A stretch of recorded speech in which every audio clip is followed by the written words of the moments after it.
finitud, el sufrimiento y el absurdo de la existencia humana.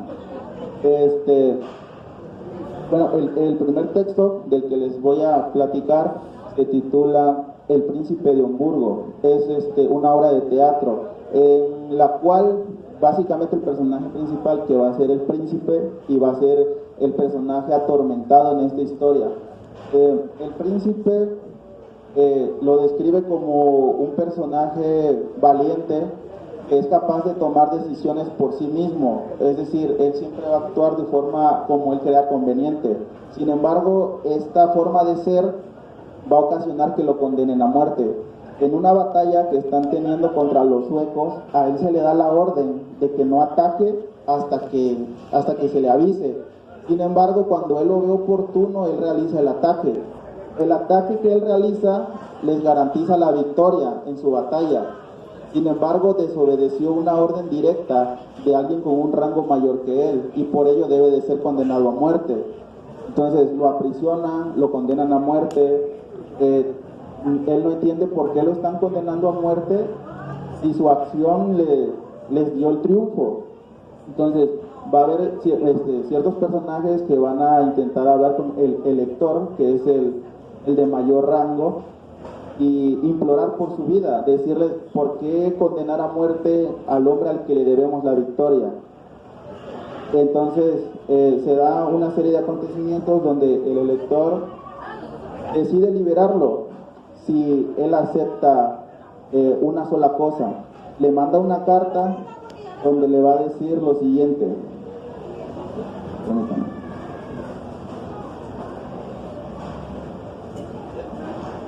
La carta dice lo siguiente: mi príncipe de Hamburgo, al arrestaros por vuestro ataque antes de que lo había ordenado, solo creí cumplir con mi deber, con vuestra propia aprobación contaba. Si consideráis que os traté injustamente, enviadme, os lo ruego, 2 palabras, y os entrego al instante vuestra espada.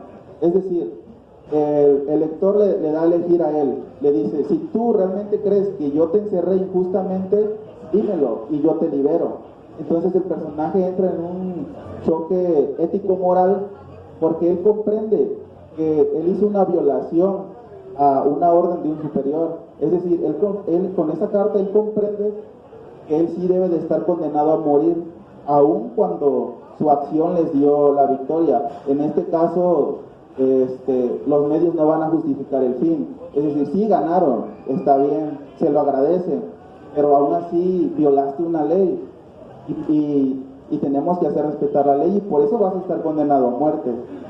Entonces, cuando él lee esta carta, él decide que está bien, que va a aceptar su condena, que sea ejecutado. Entonces obviamente él no quiere morir.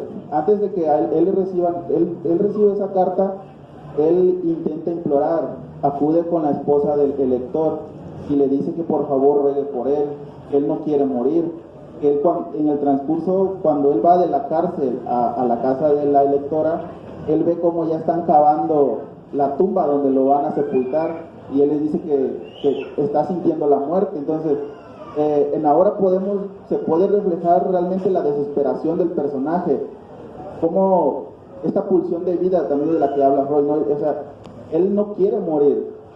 Sin embargo, después de que él recibe la carta y entra en este dilema, él acepta la muerte y la ve como una igual. Y es que así deberíamos, es más profundo que eso, porque así deberíamos ver la muerte. Prácticamente con esta obra vemos a un personaje que después de reflexionar se da cuenta que la muerte es parte de la vida, así como nacer. A nacer le llamamos el milagro de la vida y a morir lo vemos como algo feo, algo sobrenatural. La muerte es tan natural como nacer. Entonces, en este personaje podemos ver eso, un personaje que acepta su destino, que va a ser morir tarde o temprano. Entonces, este es el primer texto del que les quería platicar. El segundo es un poco más corto, es un cuento muy pequeño que se llama El terremoto en Chile, que va a constar de 2 personajes principales, Jerónimo y Josefa, que van a experimentar experiencias negativas y positivas, como el autor lo suele relatar en todas sus obras. Van a experimentar la pérdida, la desilusión y la tragedia. Jerónimo, para ponerles el contexto de este cuento, Jerónimo era maestro de Josefa, hasta que un día Enrique Asterón, padre de Josefa, descubre un romance. Entonces, cuando el papá de Josefa descubre que el profesor que le ha contratado a su hija está teniendo un romance con ella, a Jerónimo lo manda a prisión y Jerónimo es condenado a ser ejecutado, y a Josefa la manda al monasterio carmelita de Nuestra Señora del Monte.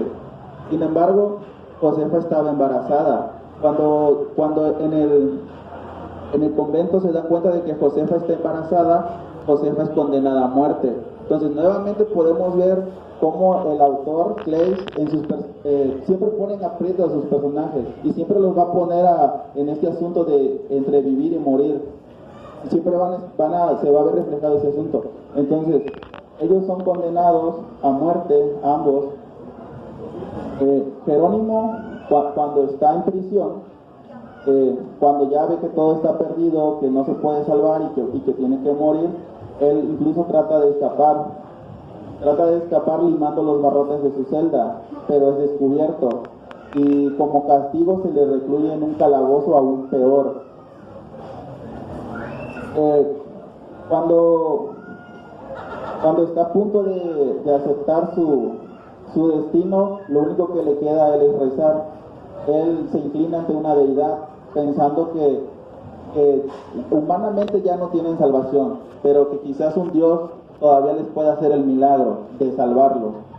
Entonces, cuando él está ahí preso, le embarga una desolación, y cuando él escucha las campanas, son señal de que llevan a su amada a que le corten la cabeza, porque ese es su castigo, que le van a cortar la cabeza. Cuando él escucha las campanas es como decir, ya mi amor va a morir. Entonces en ese momento él experimenta la desesperación y se refleja la pulsión de muerte, porque en ese momento él ya desea morir, como dicen, pues si la van a asesinar, ¿para qué yo quiero seguir viviendo? E intenta suicidarse. Curiosamente, cuando él intenta suicidarse es cuando se da el terremoto, y cuando se da el terremoto él se aferra a un pilar, y ahí podemos ver reflejada la pulsión de vida. O sea, él deseaba morir, pero se da este desastre y pareciera que de manera natural tendemos a ponernos a salvo.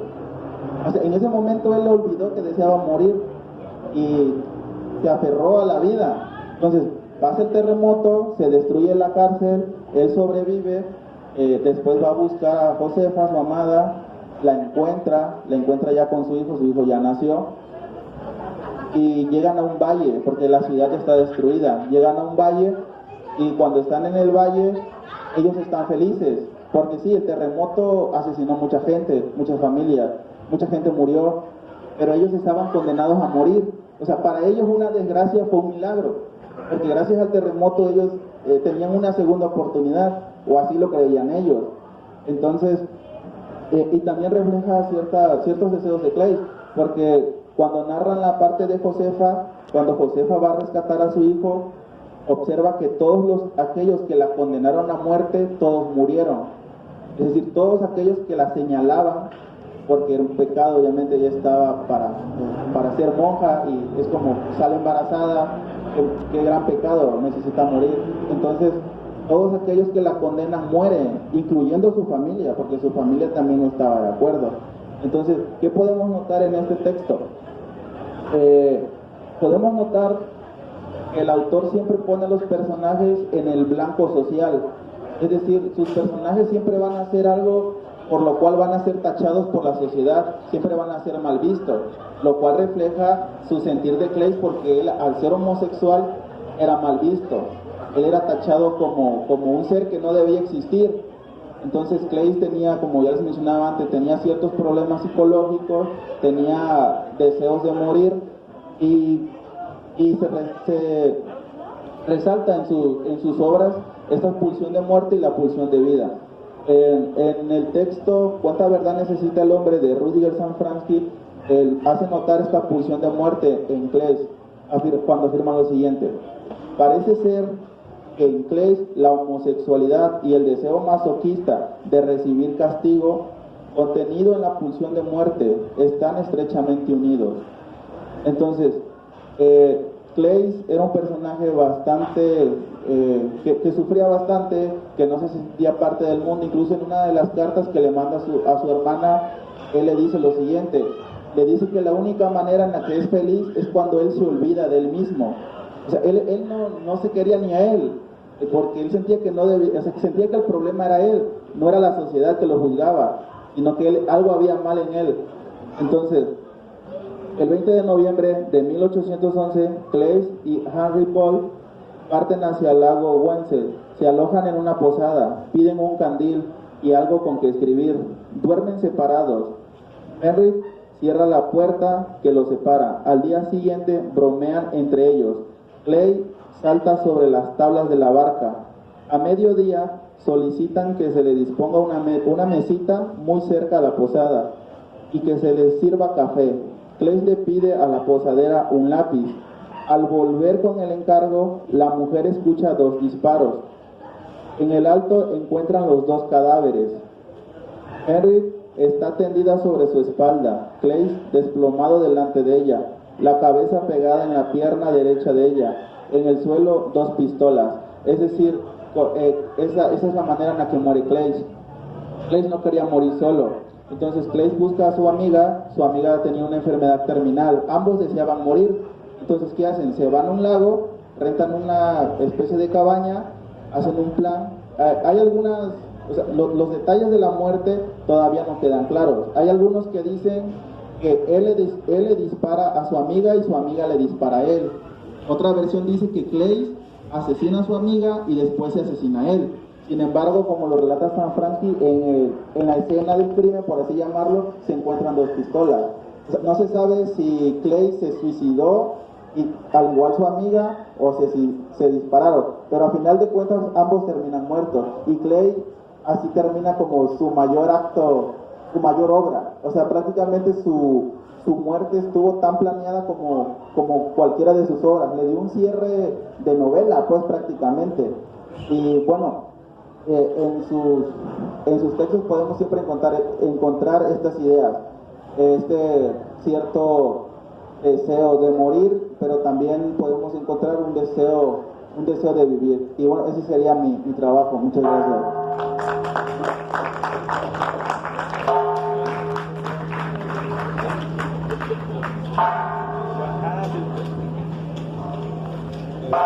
Bueno, buenas tardes a todos.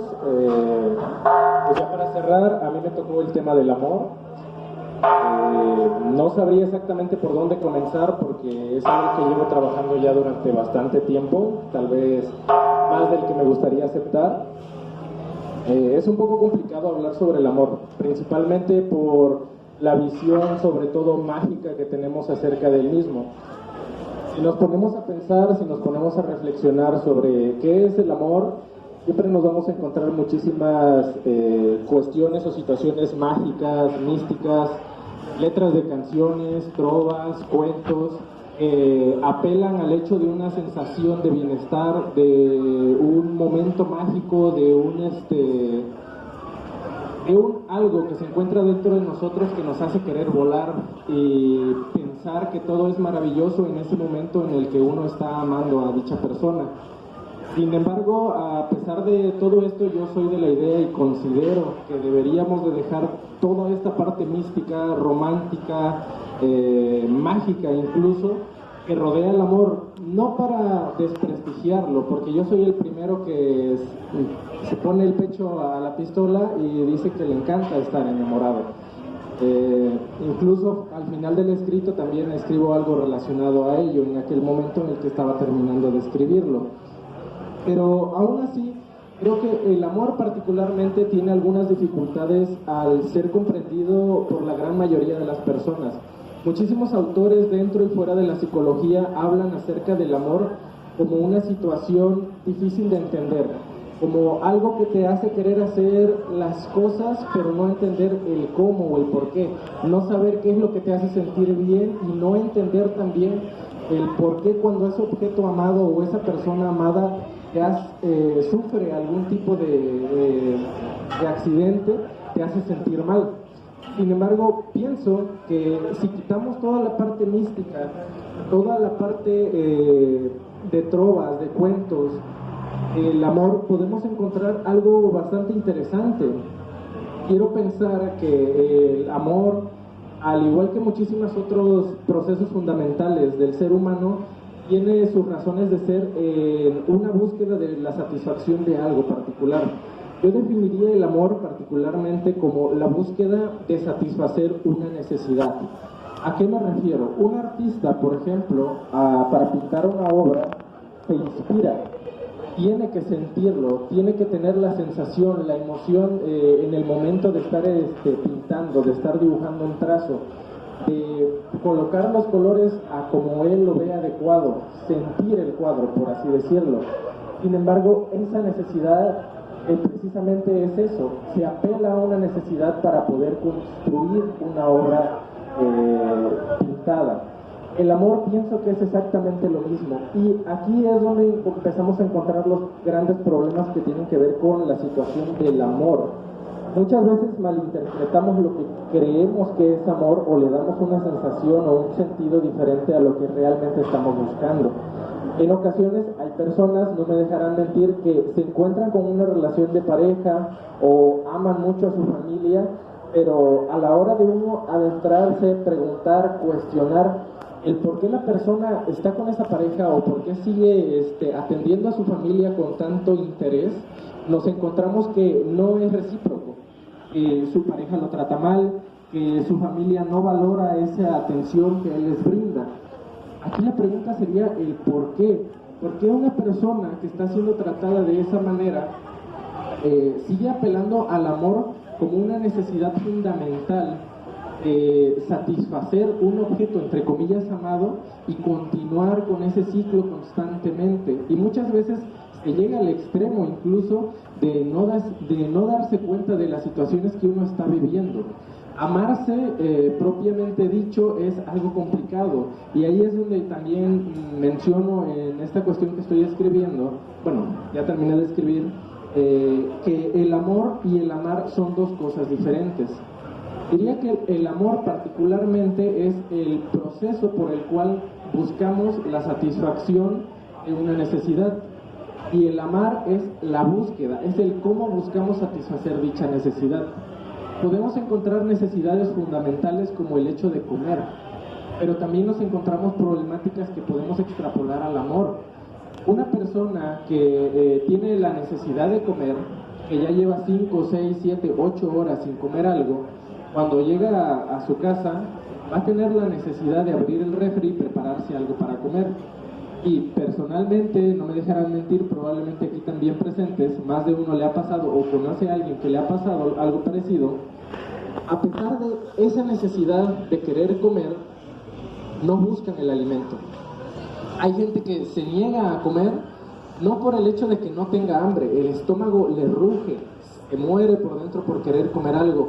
Y lo peor de todo es que en ocasiones las personas tienen a disposición algo para satisfacer su necesidad de hambre, pero no lo hacen. La pregunta es ¿por qué?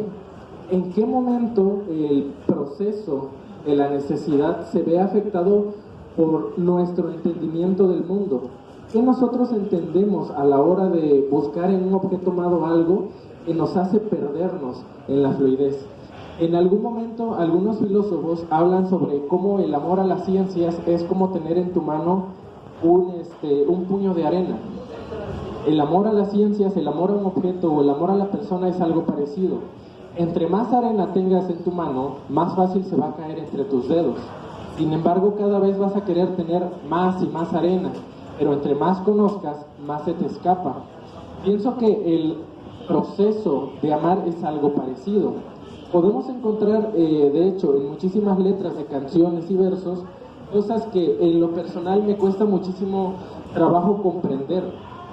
Un ejemplo de ellos es de Vicente Fernández, en la canción Volver, Volver. Hoy camino a la locura, y aunque todo me tortura, sé querer. Nos dejamos hace tiempo, pero me llegó el momento de perder. Tú tenías mucha razón, le hago caso al corazón, y me muero por volver. Y volver volver, volver, a tus brazos otra vez. Llegaré hasta donde estés, yo sé perder, quiero volver, volver, volver. Y aquí la pregunta es, ¿volver a dónde? Y más importante aún, tal vez no es a dónde volver, sino al cómo. Al momento en el cómo sentirse bien no era una pregunta, sino que la pregunta ya estaba respondida. Ese momento en el cómo sentirme bien no era necesario buscarlo porque lo tenía ahí enfrente de mí. Pero es necesario que esa persona a la cual estamos dedicando estos versos, estas canciones y estas torturas, porque incluso aquí mismo lo dice, ¿no? Hoy camino a la locura y aunque todo me tortura, sé querer. ¿Por qué el amor, la locura, la obsesión van tanto de la mano? ¿Por qué no somos capaces de identificar en qué momento el amor es algo positivo y en qué momento la obsesión, la tortura y la insatisfacción nos hacen daño? ¿Por qué seguimos pensando en amar cuando el amor desapareció hace bastante tiempo? Amamos a muchísimas cosas, a muchísimos objetos y a muchísimas personas en nuestro día a día y no nos damos cuenta. Un niño pequeño, cuando tiene una mantita, ama a su manta. Su mantita es su objeto de seguridad, la lleva a todos lados. Sin embargo, esa manta en algún momento será arrebatada de sus manos y el niño generará un trauma por precisamente que se la hayan quitado de ella. Pero ¿es sano realmente tener esa necesidad de que algo nos haga sentir bien a nosotros mismos? ¿Y por qué se dice tanto también que amarnos a nosotros mismos es el primer paso para amar? ¿Realmente es así? Considero particularmente que sí. El primer paso para tener un amor sano hacia otras personas, y aquí es lo que quiero puntualizar, un amor sano hacia el resto de las personas solo se da cuando uno es capaz de amarse correctamente a uno mismo, cuando uno tiene la capacidad de saber qué es lo que necesita y, más importante aún, cómo buscarlo. Si yo tengo la necesidad de recibir caricias, si yo tengo la necesidad de ser escuchado, si yo tengo la necesidad, propiamente dicho, que le den like a mis fotos en Facebook, es una necesidad que no va intrínseca al amor. Podemos aquí hablar, por ejemplo, también con la sexualidad, porque a la hora de tener una relación sexual, la gente dice hacer el amor. Nada tiene que ver la sexualidad con el amor, y aún así lo vinculamos de manera tal que en trovas, en versos, en cuentos, constantemente hablamos de hacer el amor. ¿Y en qué momento hacer el amor dejó de perder el significado? ¿En qué momento hacer el amor dejó de ser ello para volverse absolutamente todo lo demás? Volvemos el amor un objeto de deseo, volvemos el amor un objeto de satisfacción, pero nos olvidamos de lo más importante, cuidarlo.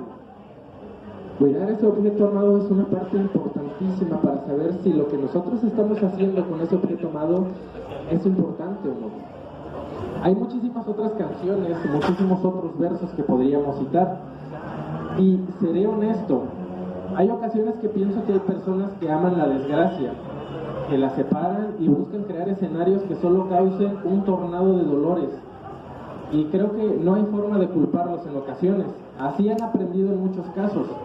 Un ejemplo podría ser un hogar donde papá no está. Lo espero, quiero que esté, deseo que esté. Aún así, eso conlleve regaños, maltratos, abusos. Nada de eso importa con tal de tenerlo cerca. Quiero amarlo, estoy obsesionado con ello y he aprendido que todo lo malo es mejor a que mi papá no esté ahí. Y si no sé si aman a quien dicen amar, en este caso sería el padre, o lo que serán capaces de tener a través de ese objeto amado. ¿Qué es lo que ama una persona? En este caso particular, no se ama a la figura paterna, sino a lo que representa. Un papá ausente que llega a casa a maltratar y alguien que piensa que todo vale la pena con tal de que su papá esté ahí, tal vez no esté amando a su papá. Tal vez esté amando y apelando a la ilusión de tener un buen padre, de ser querido, de ser correspondido en esa sensación. Pero ¿en qué momento la necesidad se evapora en la persona? ¿En qué momento se difumina la necesidad? ¿En qué momento confundimos qué es lo que estamos buscando con un objeto? Con un objeto que puede ser cualquier persona, con un objeto que puede ser cualquier cosa, cualquier interés. Eso creo que es algo que todos deberíamos de tener muy presentes y muy conscientes, sobre todo los más jóvenes, ya que son los más propensos pues a los desastres en muchos sentidos. Hay muchísimos más versos y textos. Me gustaría citar a uno en particular que es de Enrique Iglesias también, que dice así: ¿qué me importa el calvario si amarte es sufrir?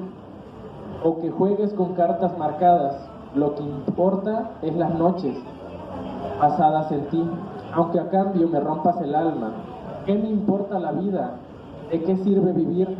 Si me hace falta tu cuerpo caliente, lo que importa es tocarte y apagar esta sed que tan solo me apaga tu fuente. Amar es sufrir, dicen algunos poetas de poca monta, y lo peor de todo, ¿saben qué es? Que algo de razón tienen. Amar es reconocer a otro y no dudar. Amar es sufrir porque en ti mismo muchas veces no confías, pero darías tu vida por alguien más si te lo pide. Porque tal vez a ti te puedas fallar, pero a otros no. Sufren mucho las penas de una enseñanza precaria y la agoniosa realidad en donde uno se pierde, pero no queremos que otros se pierdan. Y ahí es donde encontramos la ironía de la vida, ¿no? Un perdido guiando a alguien que se va a perder. Es irónico en muchos sentidos. Pocas veces sale algo bueno del amor si no se habla con verdad, y no reconocemos ese dolor que representa el amor. Los niños, como menciona en algún momento Winnicott, entre otros psicólogos, se consideran deificados. El mundo reacciona a ellos y es el primer paso para crecer. Es aceptar que el biberón se lava, se prepara, se calienta a la temperatura más agradable, se entrega y se disfruta. No es porque eres el centro del universo. Algunos tardan más y otros tardan menos en aceptar ese hecho. Y pienso que en el amor es algo parecido.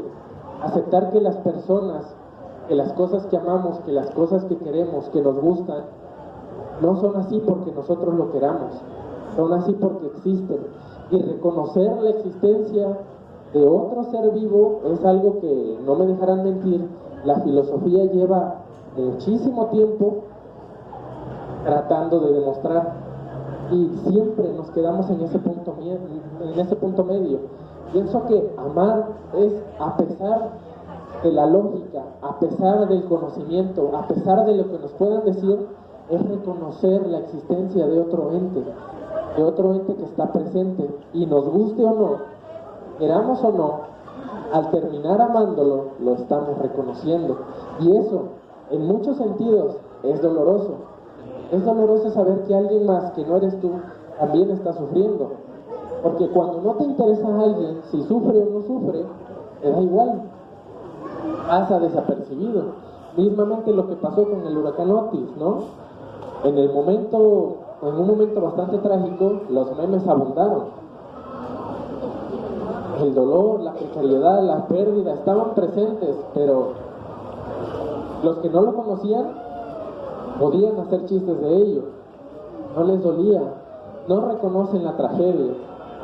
¿Por qué? Porque no la vivieron. Y más importante aún, porque un ser amado tampoco la vivió. Sobre esto, hay quienes amarán para sentirse acompañados, como ya había mencionado. Otros tantos van a esperar el dolor. Otros esperan causarlo y a través de ello tal vez también sufrir. Es extraño cómo encontramos confort en nuestra propia comodidad, aunque esta no es real. Las zonas de confort son algo peligroso. No podrán salir hasta que no den el primer paso. La pregunta es, ¿cómo caminar cuando has olvidado hacerlo? Tal como observó Lucano 2 milenios atrás y lo repitió Francis Bacon muchos siglos más tarde, ¿somos un rehén del destino? No creo que podamos saber si estamos atados al destino, y tampoco vamos a hablar aquí de ello. Pero donde siempre buscamos justificaciones y razones para lo que no entendemos, Y cuando no somos capaces recurrimos a lo indescriptible, el destino, el todo y la nada van ligados al amor, porque no somos capaces de reconocerlo. Es muy complicado determinar en qué momento el amor propio se pierde y empezamos a amar a otro, y es muy doloroso decirlo. Decimos que amamos con una fluidez casi ciega. En lo personal me cuesta creer que sea tan fácil de decir. Decimos amar a otro a los 3 días de conocerlo. Decimos amar un objeto al poco tiempo de tenerlo. Decimos amar en una relación al escaso tiempo de saber quién es esa persona. Pero decir amar con sinceridad, con verdad, duele. Las lágrimas brotan y el sentimiento se hace profundo. Y en este momento, créanme que lo estoy sintiendo, pero me lo aguanto porque es algo complicado realmente lo que es amar. Hay un poema particular que me gusta, que es de Alejandra Pizarnik, se llama El despertar. Me gustaría también citarlo para tomar un poco de lo que menciona. Dice más o menos así: Señor, he consumado mi vida en un instante. La última inocencia estalló. Ahora es nunca o jamás, simplemente fue. ¿Cómo no me suicido frente a un espejo y desaparezco para reaparecer en el mar, donde un gran barco me esperaría con las luces encendidas? Pero mis brazos insisten en abrazar al mundo porque aún no les enseñaron que ya es demasiado tarde. Señor, la jaula se ha vuelto pájaro y ha devorado mis esperanzas. Señor, la jaula se ha vuelto pájaro